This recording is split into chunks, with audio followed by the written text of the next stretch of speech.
The HOA didn't just leave a warning on his windshield. They destroyed the one machine that kept the entire neighborhood moving. A $15,000 snowplow crushed over a petty parking violation, signed off by a board that thought rules mattered more than consequences. What they didn't stop to consider was timing, or winter. As the first major storm rolled in and roads turned into ice traps, the balance of power quietly flipped. One decision, one broken machine, and an entire community about to learn a brutal lesson. When the snow starts falling, who really holds control? This thing really moves the snow! Almost done with this section. Before any rules were weaponized or property was damaged, life in the neighborhood ran on quiet routines and unspoken agreements. It was the kind of place where most people kept to themselves, waved when convenient, and trusted that things would keep working because someone, somewhere, was handling the boring but necessary stuff. Snow fell hard here every winter, thick and relentless, turning roads into hazards overnight. But that problem had always been handled before most residents even woke up. The homeowner at the center of this story wasn't flashy or loud. He lived alone, paid his dues on time, kept his property clean, and rarely gave the HOA a reason to notice him at all. He worked long hours, valued independence, and took pride in being useful rather than visible. Years earlier, he'd invested heavily in a professional-grade snowplow, an expensive, powerful machine that attached to his truck and turned brutal storms into manageable mornings. It wasn't a hobby or a flex. It was practical, necessary, and over time it became something the neighborhood quietly depended on. Every major snowfall followed the same pattern. Before sunrise, the roads would be cleared. Driveways would be passable.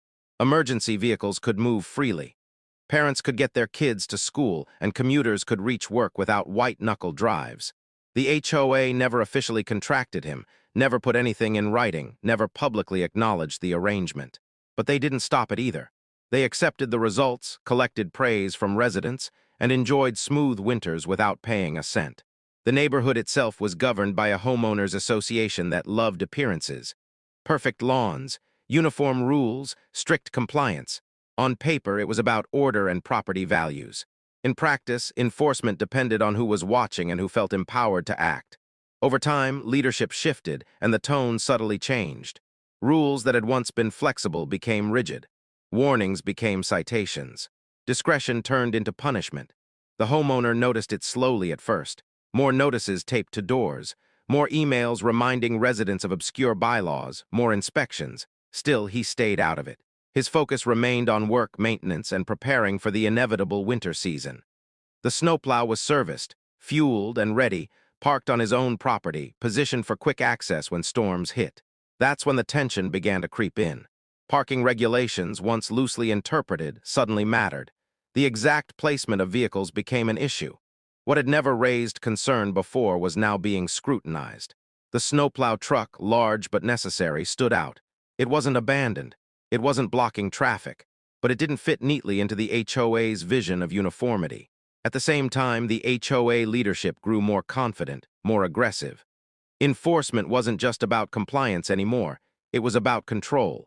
Authority was asserted through fines, threats, and decisive action meant to send a message. And messages, once sent, were meant to be seen. As winter approached, the neighborhood buzzed with the usual quiet confidence that someone would handle the snow like always.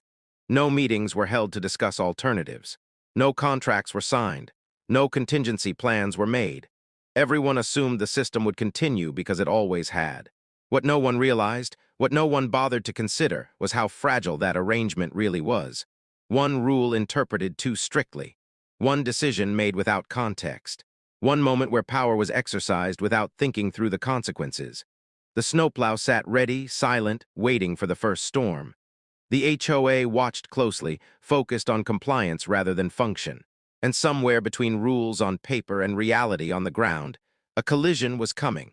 One that would turn a quiet neighborhood into a frozen standoff. Sir, this is a violation notice for your vehicle. A violation for what? It's all explained here. Please review it. This is ridiculous. As winter crept closer, the pressure didn't arrive all at once. It built quietly, through paperwork, timing, and small decisions that felt insignificant on their own, but heavy when stacked together. The HOA's attention, once distant and vague, became focused and deliberate. The snowplow truck was suddenly a problem, not because it had caused harm, but because it existed outside the neat visual order the board wanted to enforce. The first notice came without drama. A formal violation posted digitally and logged in the HOA system, citing improper parking. The wording was precise, technical, and confident. The truck, despite being parked on the homeowner's property, allegedly violated a rule about vehicle size and visibility. It wasn't blocking roads. It wasn't abandoned. But it was visible, and visibility was enough. The fine was small, almost symbolic, and easy to dismiss. It felt less like punishment and more like a warning shot. He paid it without argument. That decision, meant to keep the peace, did the opposite. It signaled compliance without resistance, and the HOA mistook that for weakness. Within days, another notice followed. This one cited a different subsection of the same rule, reframed to imply repeated noncompliance. The fine increased. The tone sharpened. The implication was clear: this wasn't about fixing a problem. It was about establishing authority. The homeowner reviewed the bylaws carefully. He saw the gray areas immediately. The rules were vague enough to be interpreted aggressively, but inconsistent with years of past enforcement. The same types of vehicles had existed in the neighborhood before. Contractors, utility trucks, oversized subs. None had faced scrutiny. Only his vehicle, the one tied to a role the HOA had never officially acknowledged but always benefited from, was now under fire. Emails went unanswered. Requests for clarification were met with templated responses. Appeals were acknowledged but never resolved. The process dragged on just long enough to create stress without providing relief. Meanwhile, winter forecasts grew more aggressive. Meteorologists began warning of early storms, heavy accumulation, and freezing rain. The kind of weather that didn't just inconvenience people, it shut communities down. The homeowner prepared as he always had. He serviced the snowplow again, double-checking hydraulic lines, blade alignment, and electrical connections. He stocked salt and fuel. He adjusted his schedule to be ready at a moment's notice. The truck remained parked in the same spot, compliant in every way that actually mattered. Functionally, logically, practically, the HOA didn't care. A third notice arrived, this time escalating beyond fines. It referenced enforcement action. It mentioned towing. Damage liability was carefully excluded. The language was defensive, preemptive, designed to protect the association rather than resolve the issue. The homeowner recognized the shift immediately. This wasn't posturing anymore. It was a threat. Still, no one from the HOA attempted a real conversation. No one acknowledged the unspoken agreement that had kept the neighborhood functional for years. The snowplow's role remained invisible in official communications, as if denying its existence would erase its importance. Residents began to notice the change before the storm ever hit.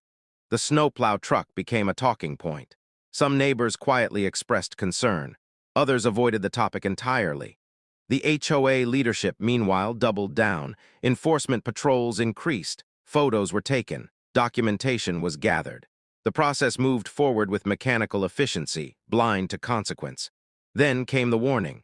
A final notice arrived, setting a deadline for compliance. The truck had to be removed or altered to fit the HOA's standards. No exceptions, no extensions. The fine schedule attached was aggressive, designed to make resistance costly. The timing wasn't accidental. It landed just days before the first predicted major snowfall of the season. The homeowner weighed his options carefully. Removing the plow wasn't simple. It wasn't cosmetic, it was integrated. And even if he complied temporarily, the pattern was clear. Another rule would follow, another fine, another threat. Compliance wouldn't end the conflict, it would invite more of it. He chose to stand firm. That decision triggered the next phase. Without warning, enforcement arrived while he was away. The HOA didn't knock. They didn't wait. They acted under the authority they believed they held. The truck was deemed in violation. Enforcement equipment was brought in. The process was rushed, careless, and aggressive. When the homeowner returned, the damage was already done. The snowplow wasn't just disabled, it was wrecked. Bent components, destroyed mounts, hydraulic damage. A machine built to withstand brutal winters reduced to twisted metal because someone wanted to make a point. The estimated cost wasn't minor. It wasn't symbolic. It was devastating. The HOA logged the action as routine enforcement. Shock gave way to anger, but not the kind that explodes outward. This was controlled, focused. The homeowner documented everything: photos, reports, timelines. He reviewed insurance policies. He examined HOA liability clauses. The more he looked, the clearer it became. The board had acted recklessly, outside the bounds of reasonable enforcement. But the real weight of the situation didn't hit immediately. It arrived with the weather. The storm came early and hard. Snow piled up fast, followed by ice. Roads disappeared, driveways vanished. The neighborhood that once woke up to cleared paths woke up to silence. Tires spun uselessly, vehicles slid. Emergency access became questionable. The systems people had relied on without thinking were suddenly gone. The HOA scrambled. Calls went out to contractors. None were available on short notice. Prices spiked. Response times stretched. The storm didn't care about budgets or bylaws. It just kept falling. Residents grew frustrated. Complaints flooded inboxes. The board issued reassurances without solutions. And through it all, the homeowner watched. He didn't gloat. He didn't intervene. He simply waited, fully aware that the power dynamic had shifted. The HOA had destroyed the very thing that gave them leverage over winter safety, and now they were exposed. The tension reached a breaking point when residents began asking questions. Why hadn't the roads been cleared? Why wasn't the usual system in place? Why had no backup plan existed? The HOA's silence spoke louder than any explanation. What began as a parking dispute had transformed into a crisis of credibility. And as the snow continued to fall, the neighborhood edged closer to a confrontation that couldn't be resolved with fines, forms, or threats, only consequences. The breaking point didn't arrive with shouting or sudden spectacle. It arrived with paperwork, weather reports, and a growing sense of panic that spread through the neighborhood faster than the snow itself. By the third day of unrelenting storms, the situation was no longer an inconvenience, it was a liability. Roads were impassable. Emergency vehicles struggled, residents were trapped, and the HOA board, once confident and untouchable, found itself exposed in a way it had never planned for. The homeowner, meanwhile, moved with deliberate calm. Every step taken by the HOA had been documented. Every notice, every fine, every enforcement action. The destruction of the snowplow had not been an accident or an unfortunate side effect. It was the result of an overreach, carried out without proper authorization, without due process, and without regard for consequence. As the storm intensified, so did scrutiny. Residents began demanding explanations. The HOA's reassurances rang hollow against icy roads and stalled cars. Complaints escalated from annoyance to outrage. Safety concerns were raised. Insurance questions surfaced. Suddenly, the issue wasn't about parking or compliance. It was about responsibility. Formal complaints were filed. Insurance claims were submitted, legal notices were drafted. The destruction of the snowplow, now backed by photographic evidence and expert assessments, carried a clear price tag. The illusion of control shattered. The turning point came when financial implications became unavoidable. Repair estimates circulated. Liability assessments followed. Insurance carriers raised concerns. The HOA's actions had jeopardized coverage, exposed the association to lawsuits, and created a paper trail that could not be erased. Residents demanded an emergency meeting. The homeowner attended not as a disruptor but as a witness. He didn't need to argue, he didn't need to persuade. The reality spoke for itself. The snowplow sat broken, silent proof of a choice that could not be undone. And the balance of power had already shifted. By the time the snow finally stopped falling, the damage had already settled in, quiet, undeniable, and far more permanent than the drifts lining the roads. The HOA paid, leadership resigned, rules changed. The snowplow returned under proper agreements, and the neighborhood learned a lesson it would never forget. Power without foresight is fragile, authority without accountability collapses. And sometimes, all it takes is one careless decision for winter to expose the truth. How many other communities are one bad enforcement action away from learning that lesson the hard way?